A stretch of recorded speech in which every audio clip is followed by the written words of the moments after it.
Assalamualaikum warahmatullahi wabarakatuh. Perkenalkan, nama saya Titi Arianti. Saya peserta PPG dalam jabatan Angkatan 3 LPTK Universitas 11 Maret. Hari ini saya akan melaksanakan praktik uji kinerja dan ini adalah kartu peserta saya. Kepada Bapak dan Ibu dosen saya ucapkan terima kasih. Assalamualaikum warahmatullahi wabarakatuh. Assalamualaikum warahmatullahi wabarakatuh. Waalaikumsalam warahmatullahi wabarakatuh. Selamat pagi anak-anak hebat kelas 6. Bagaimana kabar kalian hari ini? Alhamdulillah. Dalam masa pandemi ini selalu jaga protokol kesehatan. Yang pertama adalah memakai masker atau face shield. Terus apa ini?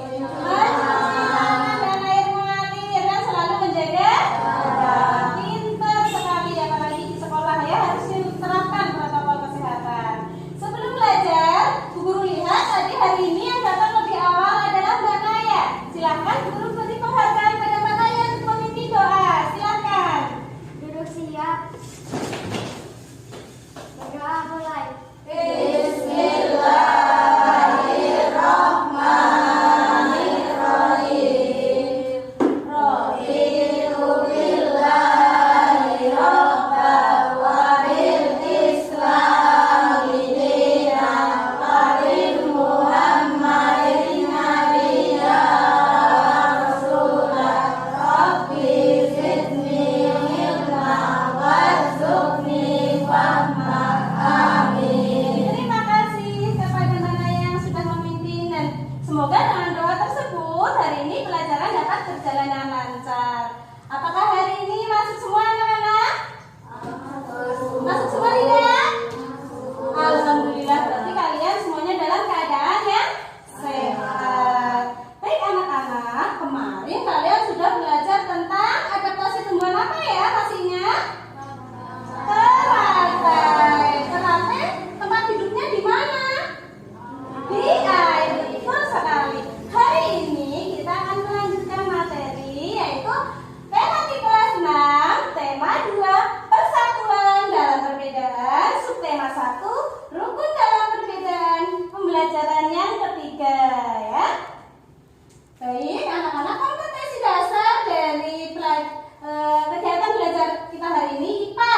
Yang pertama yaitu KD 3.3, menganalisis cara makhluk hidup, menyesuaikan diri dengan lingkungan. 4.3, menyajikan karya tentang cara makhluk hidup, menyesuaikan diri dengan lingkungannya sebagai hasil penelusuran dari berbagai sumber. Untuk penguatan bahasa Indonesia yaitu KD 3.4, menggali informasi penting dari buku sejarah menggunakan aspek kata tanya.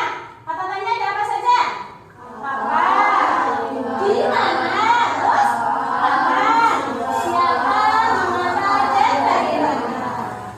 KD 4.4 yaitu memaparkan informasi penting dari buku sejarah secara lisan, secara tulis dan visual, masih sama menggunakan kata tanya ya. Anak-anak, dari pembelajaran hari ini Bu Guru harapkan ya nanti kalian dapat menganalisis cara tumbuhan beradaptasi. Beradaptasinya nanti berdasarkan tempat hidupnya. Selanjutnya Bu Guru harapkan ya dari pembelajaran hari ini kalian dapat menganalisis informasi penting dari teks sejarah proklamasi kemerdekaan menggunakan kata tanya. Apa saja? Biar ingat kata tanya. Apa? Siapa? Di mana? Bagaimana? Dan apa? Masih semangat untuk belajar? Tepuk semangat dulu semuanya. Tepuk semangat. Semangat.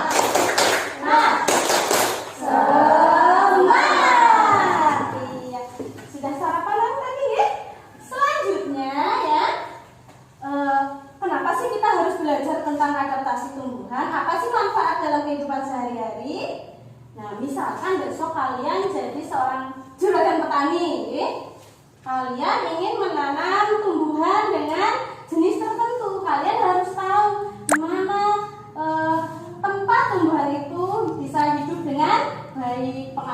airnya bagaimana, apakah memerlukan air yang banyak atau sedikit. Nah, itu gunanya pembelajaran kita hari ini untuk kedepannya kalian setelah dewasa nanti. Biar lebih semangat, kalian seperti biasa menyanyikan lagu nasional terlebih dahulu. Semuanya siap untuk berdiri? Siap. Lagu apa ya hari ini?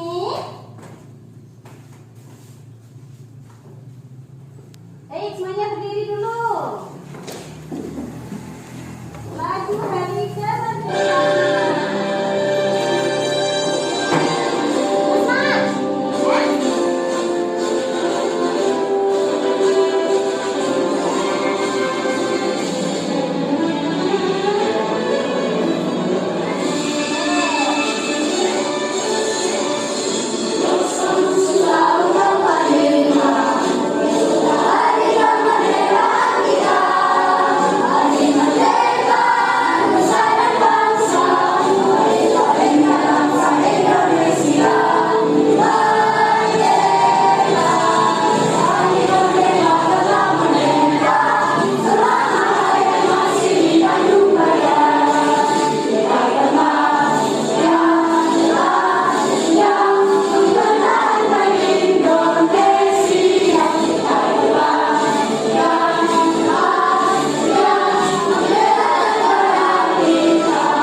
Silakan duduk kembali.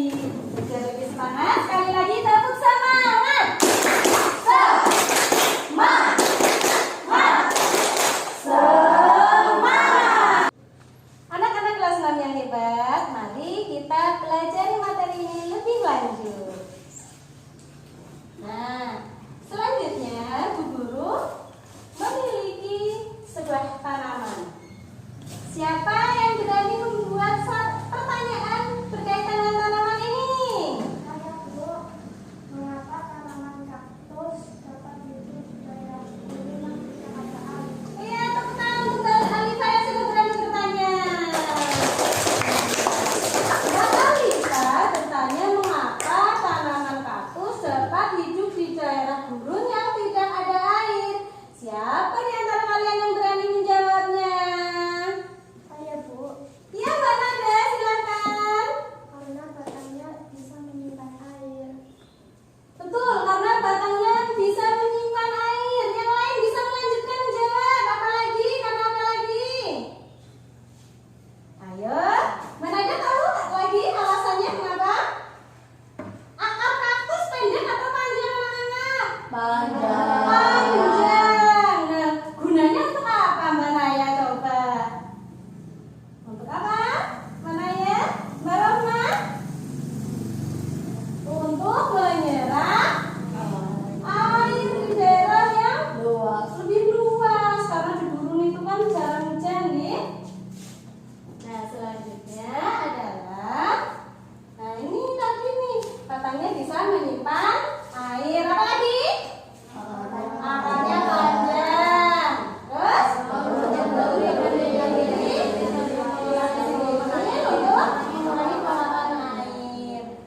Nah, anak-anak, apakah setiap jenis tumbuhan itu tempat hidupnya sama? Sama atau tidak? Tidak, ya. Ada yang hidup di mana saja? Di air. Ada yang di daratan, di tempat yang lembab. Nah, dengan hidup di air, di daratan, di tempat yang lembab itu termasuk cara tumbuhan beradaptasi. Apa itu adaptasi? Adaptasi adalah kemampuan tumbuhan menyesuaikan diri dengan lingkungannya. Kira-kira untuk apa tujuan dari adaptasi? Untuk apa tujuan dari adaptasi? Untuk bertahan hidup, betul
Daun yang lebar pada bunga teratai berfungsi agar tumbuhan tersebut bisa mengapung di permukaan air. Daunnya juga berlapis lilin untuk mencegah tumbuhan itu membusuk karena sering terkena air. Coba bisakah kalian menyebutkan contoh lain dari tumbuhan hidrofit? Yang pertama, tumbuhan hidrofit terapung, contohnya eceng gondok dan kiambang atau kiapu. Yang kedua, tumbuhan hidrofit terendam, contohnya tumbuhan lamun, Felisneria, dan hidrilla.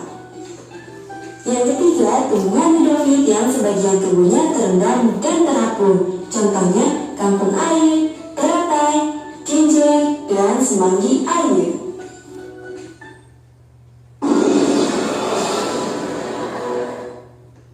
Yang kedua adalah tumbuhan xerophyll. Tumbuhan yang dapat hidup di lingkungan yang memiliki sedikit air disebut xerophyll.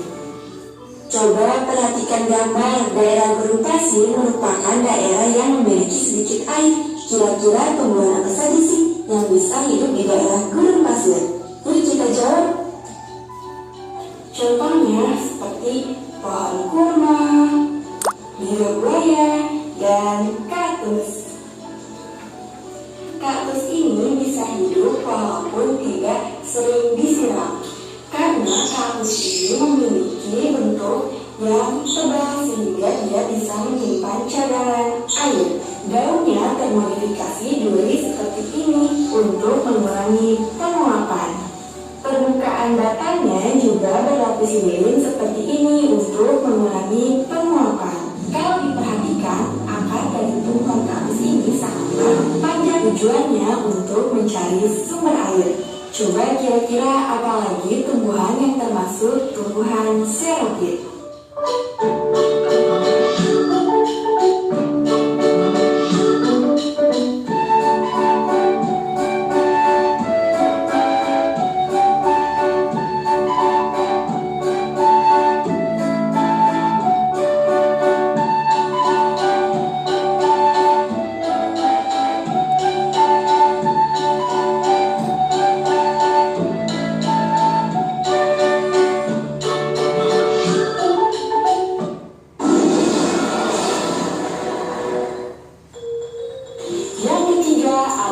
Tumbuhan hidrofit. Tumbuhan yang dapat hidup di lingkungan yang lembab disebut tumbuhan hidrofit.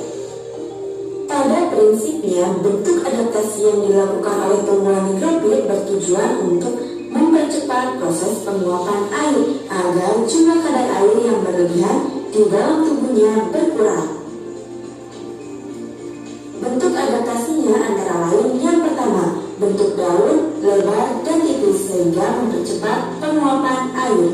Yang kedua, stomata lebih banyak terdapat di permukaan atas daun. Yang ketiga, sering melakukan gutasi atau proses pengeluaran air di sepanjang tepi daun. Dan yang keempat, daun dan batang memiliki lapisan kutikula dan lilin yang tipis. Contoh tumbuhan hidrofit adalah seperti begonia.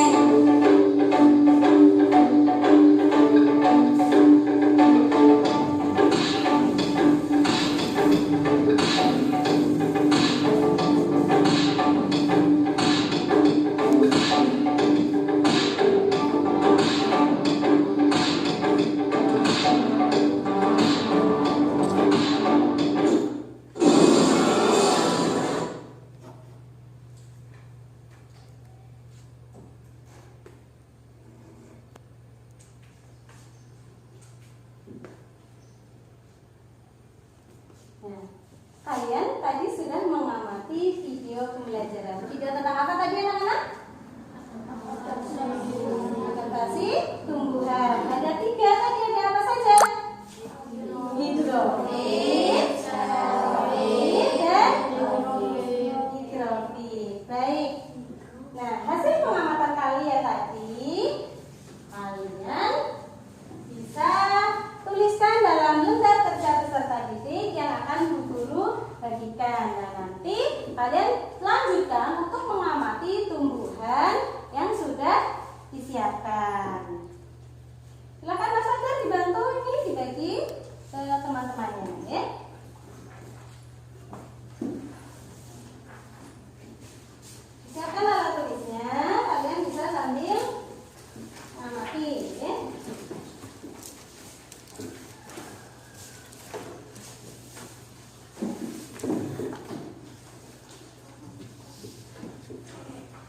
Sudah mendapatkan LKPD semua? Sudah. Silakan dibuka LKPD-nya.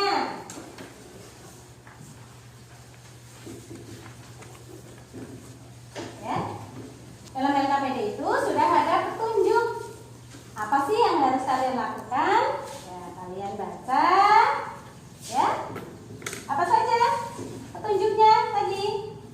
Sudah mengamati video, ya? Anak-anak, sekarang kegiatan kita adalah lakukan pengamatan pada media tumbuhan yang sudah ada di kelas kita. Ya, nanti kalian melakukan pengamatan sesuai petunjuk yang ada pada LKPD. Nama tumbuhan kaktus. Habitat tumbuhan hidup di daerah kering. Cara tumbuhan beradaptasi, batang yang bisa menyimpan air. Tujuan adaptasi tumbuhan mengurangi penguapan. Ini adalah tanaman kaktus. Kaktus beradaptasi di lingkungan yang lembab dengan cara menghitung daun-daunnya.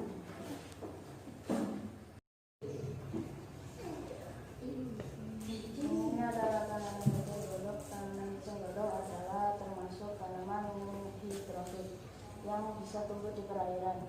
Tanaman eceng gondok mempunyai batang yang berongga dan akar yang lebat sehingga dapat mengapung di perairan. Ini namanya tanaman lidah buaya. Tanaman lidah buaya memiliki daun yang sempit dan tebal. Daunnya yang sempit dan tebal dapat berubah menjadi berduri dan memiliki daun untuk menyimpan air. Tepuk semangat.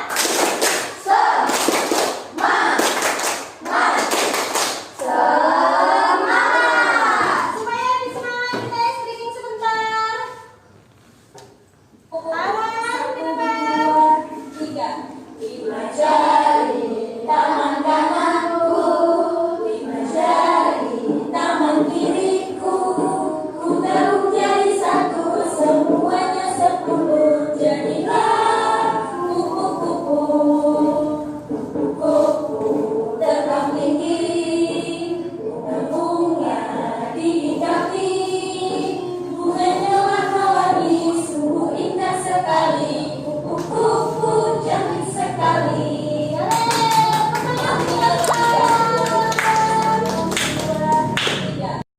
Anak-anak, kita bersama akan mencari informasi penting dari teks sejarah proklamasi kemerdekaan menggunakan kata tanya.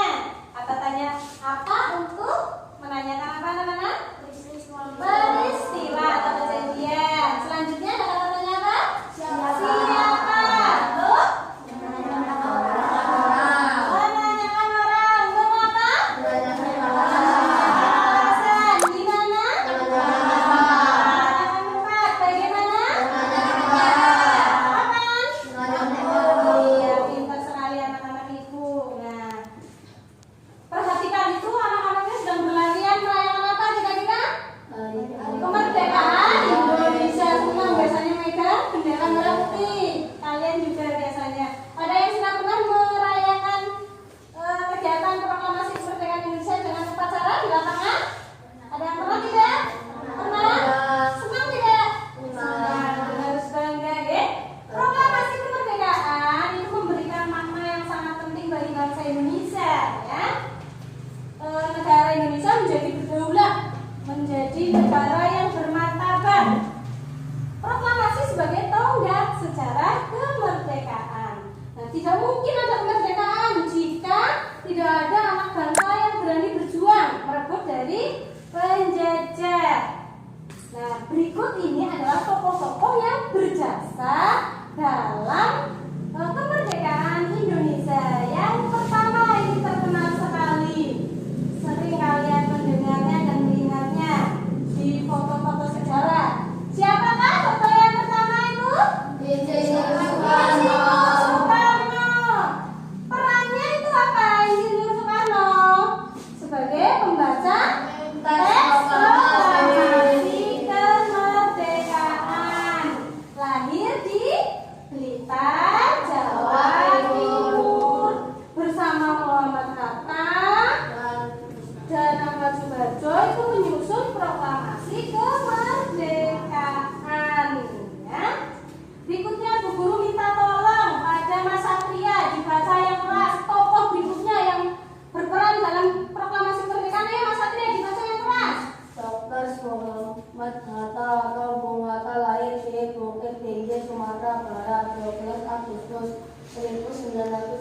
Beliau wafat di Jakarta 14 Maret 1980 pada usia 77 tahun. Bung Hatta menyebut konsep teks proklamasi bersama Bung Karno dan Ahmad Subarjo. Ia ikut menandatangani teks proklamasi atas nama bangsa Indonesia bersama Bung Karno. Muhammad Hatta adalah wakil presiden pertama Indonesia. Selain itu, beliau adalah Bapak Koperasi Indonesia. Baik, terima kasih untuk Mas Satria membacanya sudah keras. Nah, siapa tadi tokoh yang kedua yang memperjuangkan kemerdekaan Indonesia? Dr. Andes Muhammad Hatta. Beliau juga ikut menandatangani teks proklamasi kemerdekaan atas nama bangsa Indonesia. Tokoh berikutnya adalah siapa anak-anak? Ahmad Subarjo. Coba Mas Fajar, Ahmad Subarjo peranannya dalam perjuangan Indonesia apa Mas Fajar? Bahasa yang keras Mas Fajar. Ahmad Subarjo. Ulangi Mas Fajar yang keras berdiri coba. Ahmad Subarjo, Joyo Adi Suryo. Lahir di Karawang, Jawa Barat 23 Maret 1896 dan wafat 15 Desember 1978. Pada umur 20 tahun, beliau adalah Menteri Luar Negeri Indonesia yang pertama. Ahmad Subarjo merupakan salah seorang tokoh dari golongan tua yang berperan dalam mempersiapkan proklamasi kemerdekaan Indonesia. Ahmad Subarjo ikut menyusun konsep Teks proklamasi. Laksamana Tadasi Maeda bersama Bung Karno dan Bung Hatta. Baik, siapa tokoh ini anak-anak namanya? Ahmad Subarjo. Perannya apa? Ikut menyusun teks proklamasi kemerdekaan. Baik anak-anak, tokoh berikutnya yang berperan dalam perjuangan kemerdekaan Indonesia ada siapa? Laksamana Tadasi Maeda. Siapa Mas Adit? Laksamana Tadasi Maeda. Ada yang tahu Laksamana Tadasi Maeda dari namanya itu orang Indonesia atau orang Jepang? Orang Jepang. Laksamana Tadasi Maeda adalah seorang perwira tinggi Angkatan Laut Kekaisaran Jepang. Orang Jepang kok membantu kemerdekaan? Iya, karena Laksamana Tadasi Maeda itu bersimpati kepada rakyat Indonesia yang sudah dijajah begitu lama dan menderita. Jadi beliau membantu rakyat Indonesia dengan meminjamkan rumahnya ya sebagai tempat untuk mengkonsep teks proklamasi kemerdekaan. Berikutnya adalah tokoh Soekarni. Soekarni itu seorang laki-laki ya. Lahir di Blitar, Jawa Timur 14 Juli 1916. Wafat 7 Mei 1971. Peran Soekarni adalah dia mengusulkan agar yang menandatangani teks proklamasi itu Bung Karno dan Bung Hatta atas nama bangsa Indonesia. Baik anak-anak,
evaluasi hasilnya nanti akan Bu Guru sampaikan, ya.